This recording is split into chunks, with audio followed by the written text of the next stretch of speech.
what we're up to. So I still play my cards very conservatively. And I think as a result of that, we've been copied up to this point. So I'm really happy with that. That's good to hear.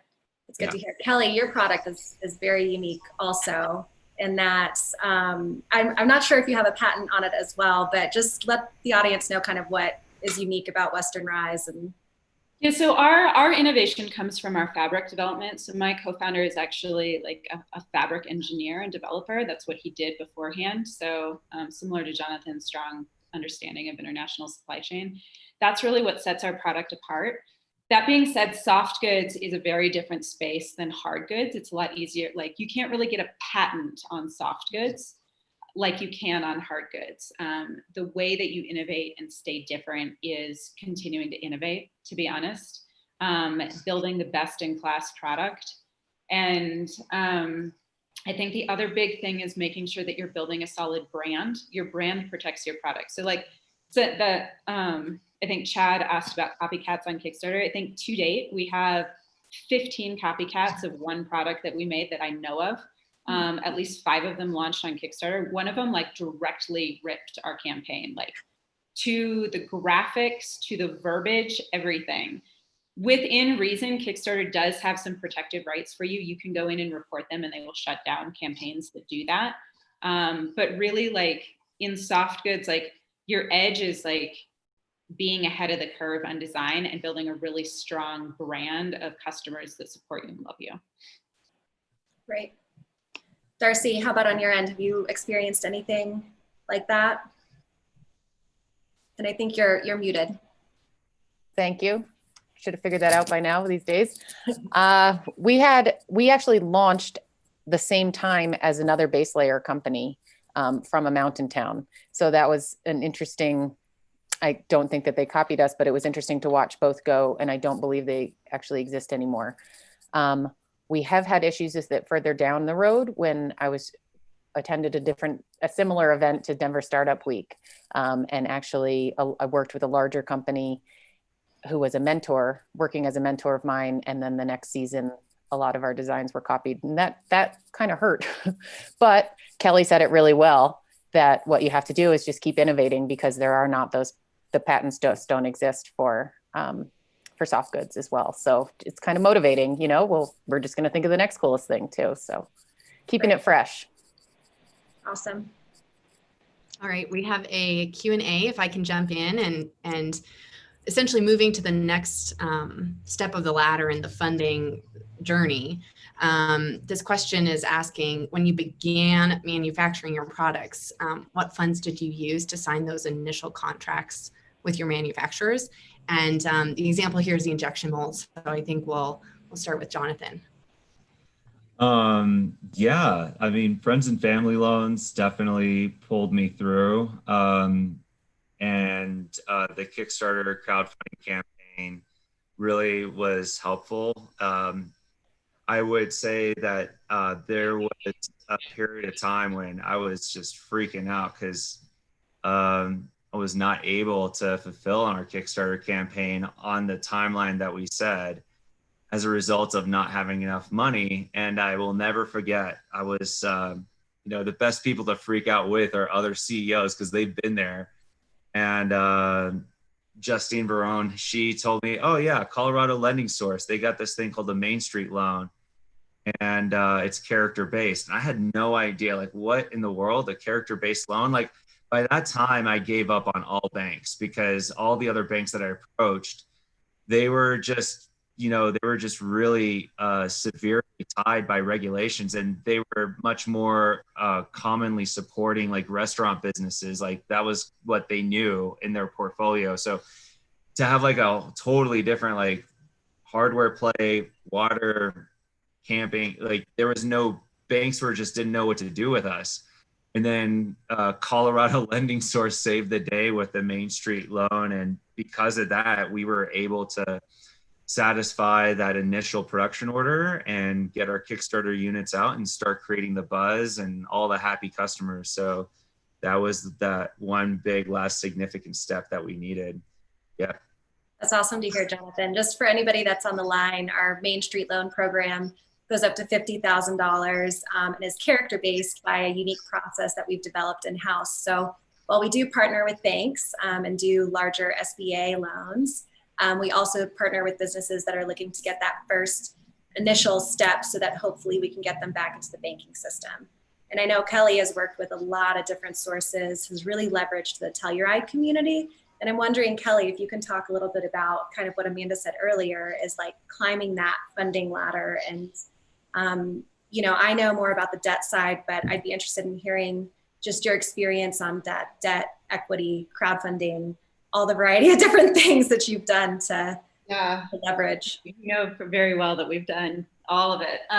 So I would second that as like a stepping stone for figuring out this process. The Colorado lending source was awesome for us. We took a Main Street loan as well for $50,000. And Mike is awesome and took a bet on us when we couldn't clearly communicate the brand ourselves, which was huge for us. We kind of went through the same thing where like, banks are not set up structurally to fund DTC companies. If you have wholesale and 70% of your business is wholesale, great. You can go in and get PO financing and inventory financing. And there's lenders that will bend over backwards to give you that money for a price.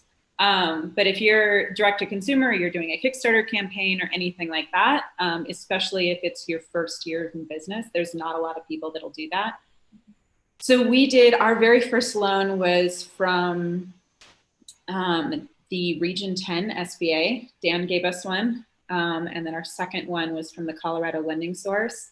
And then during our Kickstarter campaign in 2018, our third foray into lending, actually, we've done this before. We've done some short-term private loans. One was with another company that was our advisor. One was with somebody who became an investor, where they gave us balloon payment loans. It was either to fund a Kickstarter in the middle before you get the cash at the end. One of them was for a purchase order that we just didn't have the cash on hand, but we had a 5,000 person wait list. So we knew that we would get the cash in once the product launched. In both of those cases, we were willing to take a higher interest rate, and we're talking like mid-teens for I think one was 60 days and one of them was 90 days that we borrowed. Both of them were sub $50,000 that we borrowed a chunk on and then paid it back in full in 90 days. And then as we got bigger and got more equity investors, that debt portfolio kind of changed the way it looked. But we actually, our biggest lender right now are 4 private lenders that form a syndicate that are our debt financiers, because to date, like, we are still not pretty for a bank. So definitely takes time, and it's crazy to even think, I mean, that it takes so much time for products like you guys, because they're obviously so needed and the demand is high, but our banking world and system is just a little bit behind, and is now probably even more behind with the pandemic. Now that, you know, people aren't going to want to lend to startups. They didn't want to before. Now banks are really going to be pulling in the reins and a little bit more hesitant. But Darcy, do you have anything that you'd like to contribute or add to what Jonathan and Kelly said? Sure. My main thing that comes to mind is that it can be really disheartening. There's been so many times that we have, you know, you've meet several times with the same banker and you think you're got it done, you know, and you hand in, you spend days working on the paperwork and you hand it in, and then they say like, oh, you know, you're too small, or this is not going to work yet, or maybe in 2 years. So I would say just keep trying. And I think what you hear from both Kelly and Jonathan is that you have to get creative and meet with as many people as possible. So think of everyone in your network. I've several times written a list, you know, like A team, B team, C team of who I can, okay, I ask everybody for money, and it stinks to ask people for money, but you got to do it. And these people that you're asking are used to being asked for money. You're not the first person to ask them for money either. So private money that I'm talking about now. So you just kind of have to go for it. And you're the person that knows your business the best. So will be able to answer all the questions. And if you can't, then it's probably a question that you should know the answer to and do a little bit more research there. When We also got a Main Street loan from Colorado Lending Source for $50,000 when we couldn't get loans from banks. And that was huge. It was a really approachable process. I mean, it was still scary. We still had to present in front of a lot of people and fill out all the paperwork, but Colorado Lending Source has been really helpful and approachable and kind throughout the whole process, which you don't normally find at banking institutions. Yeah, absolutely. I think being a nonprofit, we try to give off this friendly thing with our gnomes, and just supporting really cool businesses like you guys and telling y'all stories is just so much fun. So thank y'all. I would second to Darcy's point that lenders are very much like investors. So it is a math equation of a funnel.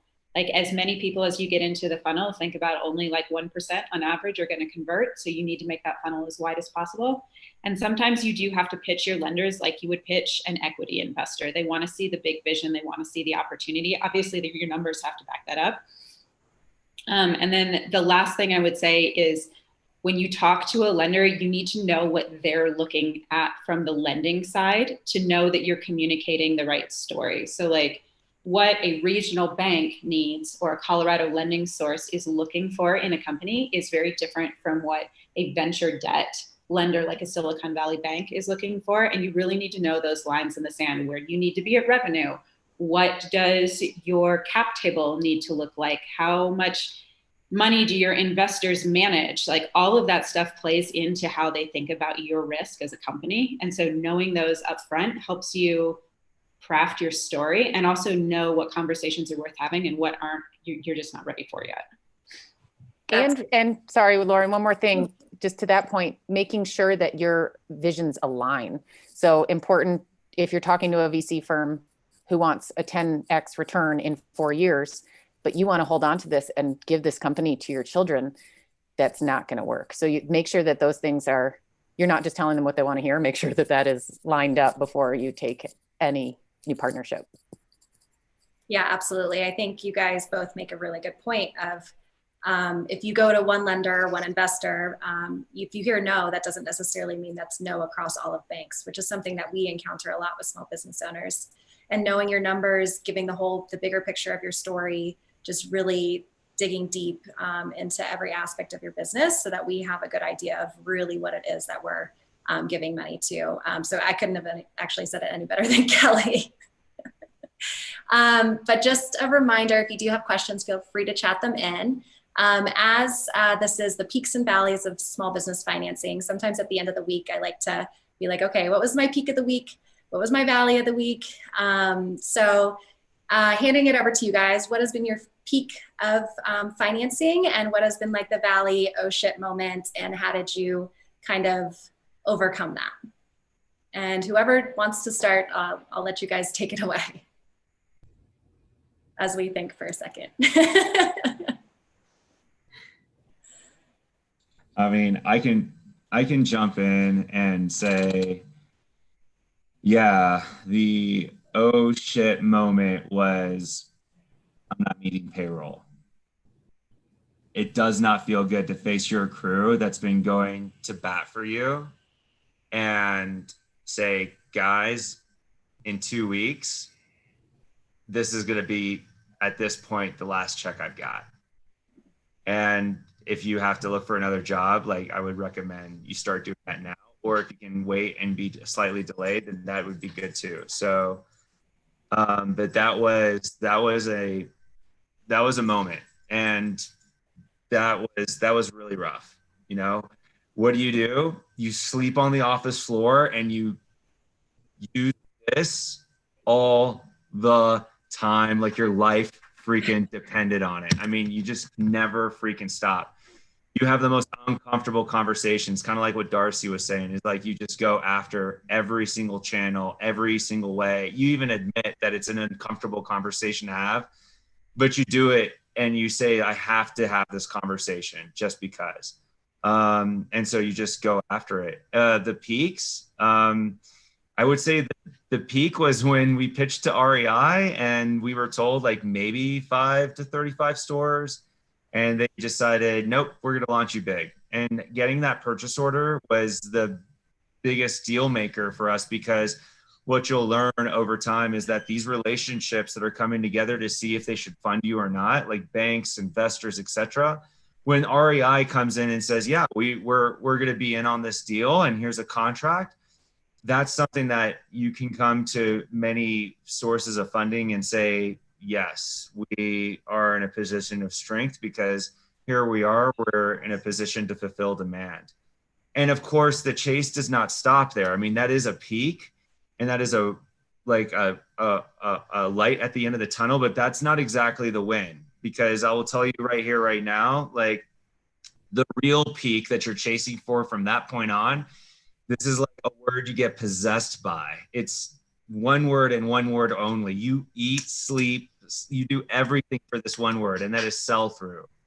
And once you start to see sell through, in other words, the metric that retailers are using to see how fast product is coming off the shelf, once you have sell through, then your options for funding start to open up big, because you've proven that you got a purchase order, you can navigate all the risk of launching a new product and getting the manufacturing aligned around that.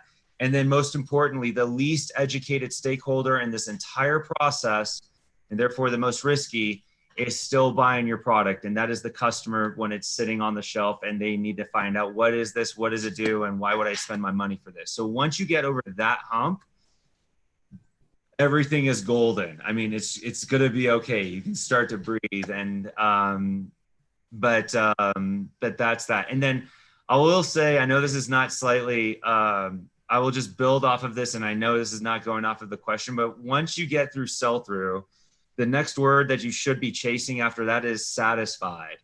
And nothing does better in a lending story when you can go to larger institutional banks like Chase and say, look, Chase, we got sell through and we've satisfied these loans that we have Region 9, Region 10, or Colorado Lending Source.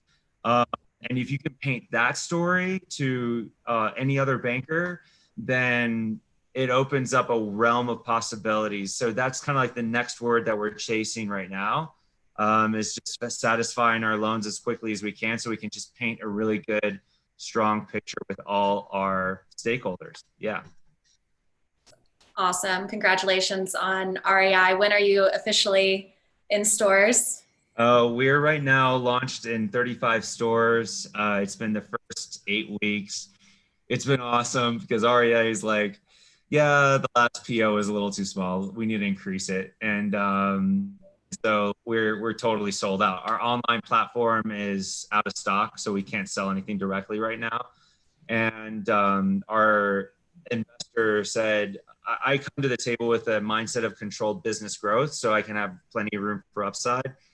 And my investor was like, yeah, you're not ready for this. You need to increase your raw material orders. So here's another check, get more raw material, and you're going to need this. So I'm really glad she did that, because it gave a major vote of confidence to other stakeholders in the process, such as banks, as well as REI. I told REI, like, look, 2,500 units of raw material is coming from suppliers right now. How much of it do you want? And that gets them really excited, because, you know, it gives them a clear view of what they can do with all these other stores and distribution channels that they're working with. So it's one of those things where there's no linear equation to it, but it just all builds up on itself. And bankers are looking for that. They're looking for, like, who are the other stakeholders that are coming to the table and investing behind this idea, including like which other bankers are coming together to help support it. So when Colorado Lending Source gave us a loan, you know, that was instrumental, because it was a vote of confidence that made other banks or other forms of lending, it gave them confidence to come to the table and work with us. So overall, like, you need every stakeholder behind you, and whichever one comes first is a big win for you. Yeah. Awesome. And you touched on some things that I'll ask the whole team a little bit later, but Darcy, I'd be interested in hearing what your peaks and valleys have been. I would say it's been pretty continuous, peaks and valleys. When we did our first round of equity, naively, I thought, okay, we're done. You know, we raised our money. And little did I know that a successful business is always growing and changing. And financing is probably always going to be an issue. Hopefully not, one that's going to end your business, but it is definitely it's a huge time suck because you want to work on your product and marketing your product and getting it out there to the world and actually selling it, the sell-through part. But you do have to spend the time getting the money to enable yourself to do that. So I would say that first time, anytime you get money is incredibly validating because you're so in your head about your own company, your own product. And it's just hearing that somebody else thinks it's a good idea is really incredible feeling, and getting that money to push forward. And continues to be a good feeling. And then you realize maybe you need a little bit more and you have to go through the whole process again. And that can be tough, but you just got to stick with it and keep going. Awesome. Yeah, definitely. Kelly, how about on your end? I would second Darcy. Lots of peaks and valleys. We've done an equity round and a debt round every year for the last 3 years. So each of those comes with its own peaks and valleys. This year's valley was definitely watching an A round fall apart as the entire country went into lockdown. After we had hit and well exceeded all of the metrics that all of our investors said we needed to hit for them to write some pretty large checks. So that was really difficult. But we did have some lead investors step up to the table and close the round for us, which was awesome. So huge peak and valley at the same time. And then I guess our other peak of the year on funding was having our syndicate re-up their loan. Our plan was to refinance it with another lender this year. And all of those deals came with covenants that we were not super comfortable with. So it was really cool to have our syndicate step up and work with us for another year. That's awesome. I feel like in entrepreneurship in general, you're solving these problems and you're going through this roller coaster ride and climbing the mountain. You think you're at the summit and then you realize crap, this is a false summit, and you're just constantly doing the journey. So I just think that y'all's determination and grit and continuing to push is just really incredible. So I can transition to the next thing unless, Amanda, do we have any questions that? Yeah, we do. And this is actually a great segue. So peaks and valleys. The question is, how do you navigate the challenge of being out of stock of product and then spending money to then have excess inventory? So how do you manage inventory and financing? And Jonathan had a strong reaction there, so I'll let you start again on this one if you don't mind. Yeah. Look, it depends on what your philosophy is. So for me, it's about controlled business growth, and you're going to need to have a very calculated, look, your minimum order quantities to get to economy of scale. For me was 1,000. At 1,000, you start to notice a major difference in the cost of your product. Beyond that, you start to plateau on the cost savings. So I win minimum 1,000 units worth of raw material. And, I will say my advisors are outstanding, and they do share look, there is a reality about inventory management. They're seeing companies go down because of this. And Fishbowl was a major, we looked at inventory management systems and we decided to move forward with Fishbowl. It was a $10,000 investment, steep, but it controls everything minus ShipStation, and it fully integrates with QuickBooks as well. What it definitely does, that one of the remarkable things that Fishbowl offers is you plug in the lead time and you plug in your demand, and you start to get your reorder points and dates and quantities. And so that helps you really be lean on your inventory side.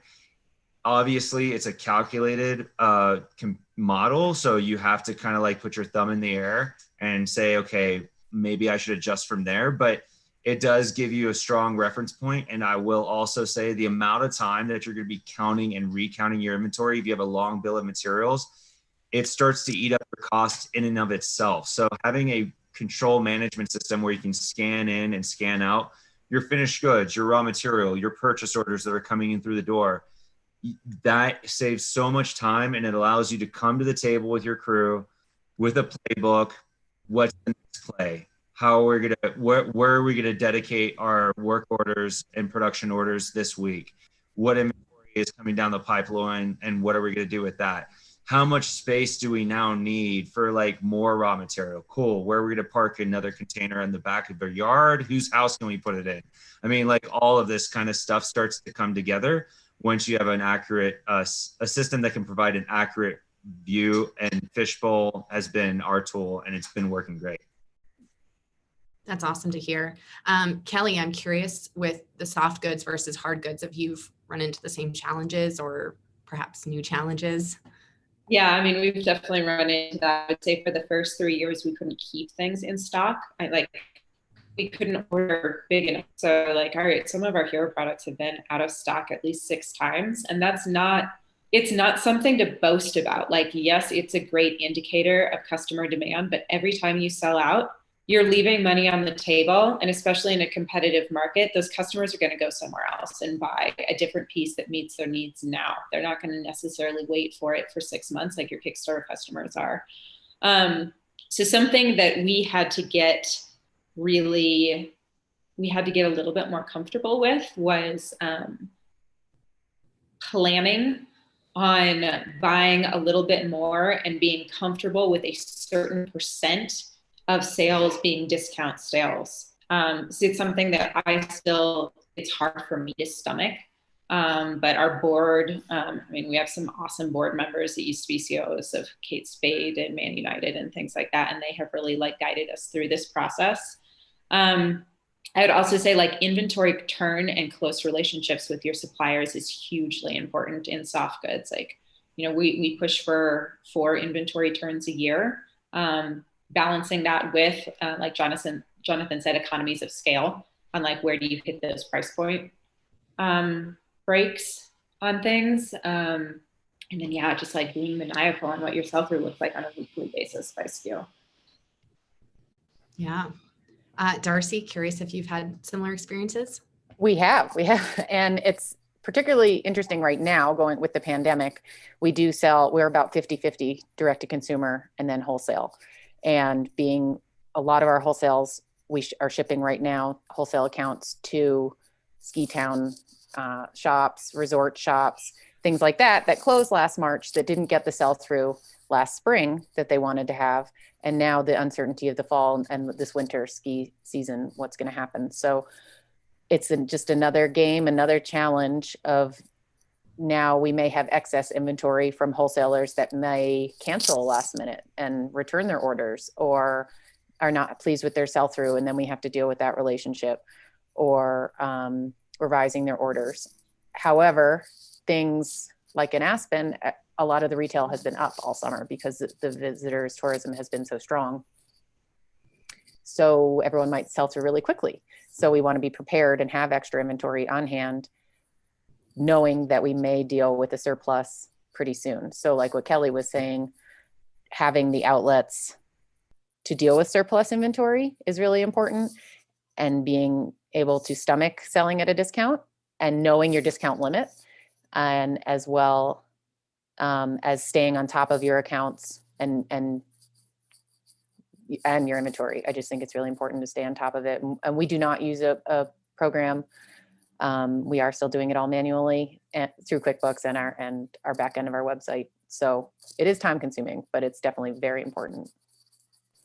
It's really incredible what you guys all have to deal with on a daily basis, the inventory, the financing, the brand, all of it has to come together and align really beautifully. But I'm going to go ahead and launch a poll right now to just ask our audience what the biggest challenge or barrier to funding your business has been, whether it's already been, whether you've already launched, you're in ideation, or you're 2 years plus. I'd just be really interested to see kind of what those challenges look like. So go ahead and answer at your leisure. I guess we'll just keep this up for a little bit and see how awake or asleep people are at this point. But in talking about the pandemic and how it's affected small businesses, it's been really like a really wild ride. And the outdoor recreation industry is what, $887 billion in consumer spending, 7.6 million jobs. How do you guys see, have you seen your business directly impacted by the pandemic? Has it been helpful? Has it hurt? And where do you see the outdoor industry kind of going from here? It's a lot in the question. So if you want to start with one little segment of that. I can just start of what I just wrapped up saying of just the uncertainty has obviously been terrifying for every aspect of life lately, and not knowing what's going to happen this winter and everything. It has been really exciting seeing the increase in numbers of people getting outside. And I can just attest to that, living in a mountain town, seeing the numbers of people coming through and trying new activities and camping, and getting outside.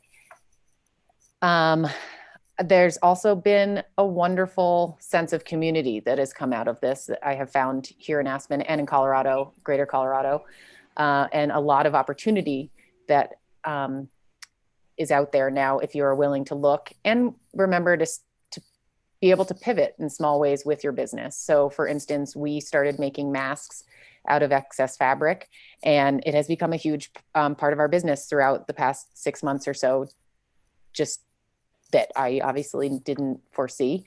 And we've been doing custom masks for a bunch of different companies. And so just being able to stay flexible and optimistic. Awesome. I love your masks as well. I think they're very cool and probably very breathable. Kelly, how about on your end? What have you been seeing? Yeah, I mean, I would second what Darcy said. Like, we're mostly D2C.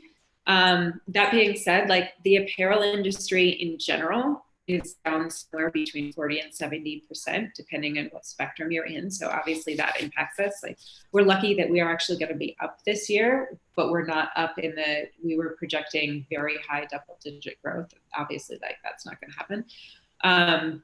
We benefit from being in like the comfort and outdoor performance zone, which is really where people are leaning. So we benefit from right time, right place. I think the biggest impact that we're seeing is that a lot of companies that previously did not spend a lot of time in online sales are refocusing on that. And so those channels are getting more crowded and more expensive. And so really leaning into brand and brand differentiation across all of his channels is becoming increasingly more important.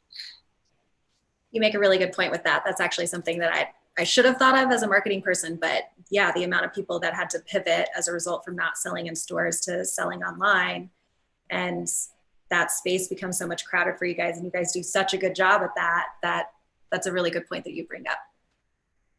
Jonathan, I think I can kind of anticipate with the REI deal that you landed that your business has probably seen some changes as a result of everything going on.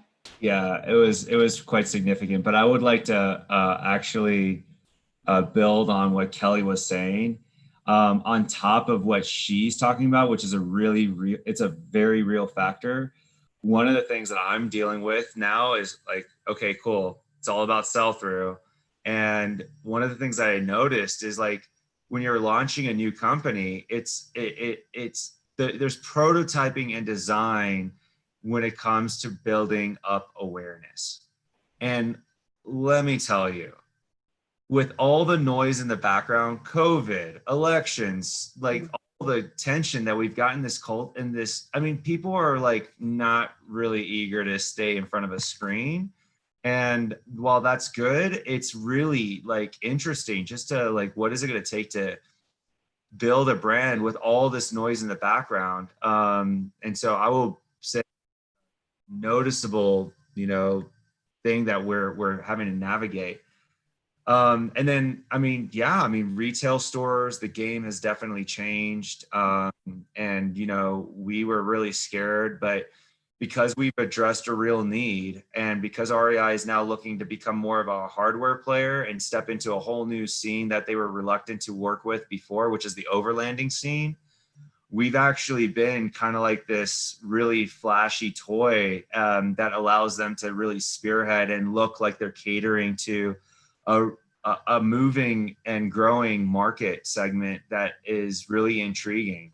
People who want to get off the grid and camp out in the middle of nowhere with a Jeep that's loaded with a kitchen that pops out in the rooftop tent, et cetera, et cetera. So, you know, REI has been looking to us to help build that, and it's been really interesting. But I will say, like, holy cow, it's nerve-wracking. And what I wanted to do was build a company that, no matter what the economic condition, was going to grow year over year over year.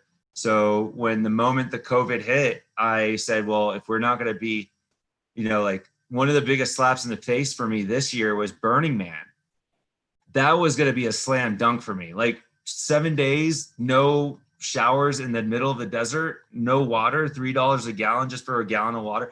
Like, I was like, that was going to be it for me. I knew that was going to be a slam dunk. And when that got canceled, oh my gosh, that felt so painful.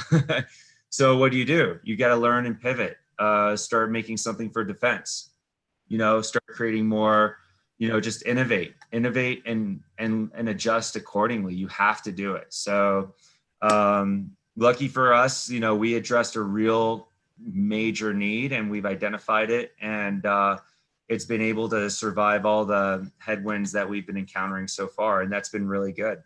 Yeah. That's awesome. Thank you for that. Thank you all actually for that input. I can't believe we're only a couple minutes to 1 o'clock. So I just want to be mindful of everyone's time.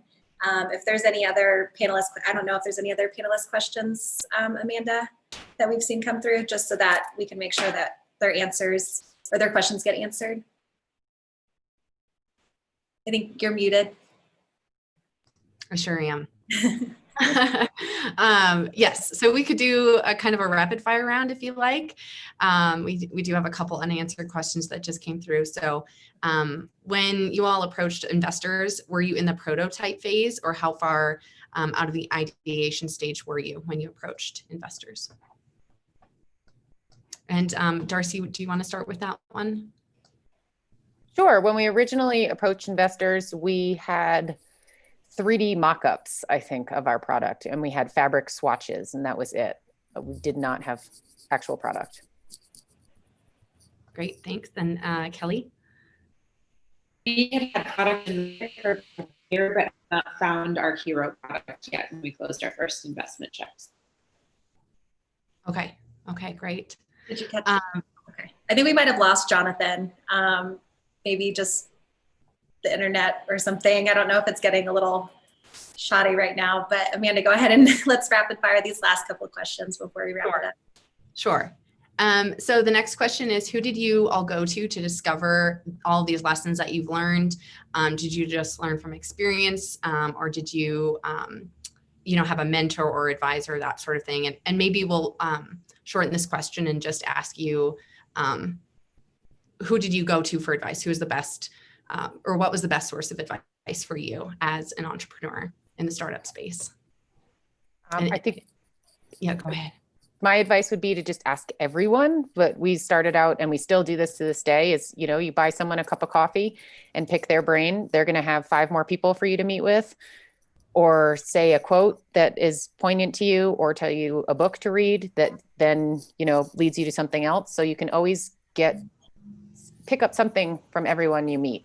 And I think even if you think their business has nothing to do with what you want to do, there's something relevant, I guarantee it. So it's just getting out there and talking to as many people as you possibly can, and just get started, get rolling like that.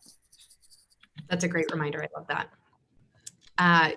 Kelly, you want to take it away? Yeah, I would say attending events where the people that you want to talk to are. So we went through an accelerator program, networking and meeting people at outdoor retail and trade shows in the industry is also good. Also, just make sure that you leave, especially like if you're trying to build your network, leave every coffee meetup or, chat by asking, is there anybody else that you think we should talk to? Like every single one, because they all have good people. And then stay in touch with your network is the best thing that we've found. Awesome. Thanks for sharing your contact info in the chat. Also, Jonathan, if Darcy and Kelly, if you guys want to share your information, if panelists have questions that they want to follow up with you on, and you're open to that, and your website as well, so that of course, hopefully they become, you know, new customers down the road. But we really thank y'all for your time on this panel. I'm going to just put one resource in the chat as well, which is just a really little cheat sheet of top 10 items to consider for small business loans. It's really basic, but it also includes our contact information and just a little resource for you to walk away with. And at that, we are at 1:01. So I think that we'll make that a wrap. If anybody has any final words to say, I'll go ahead and end it for us. Okay, no final word. Thank you all. We'll talk to you later. Thanks, Lauren. Bye, guys. Bye, everyone.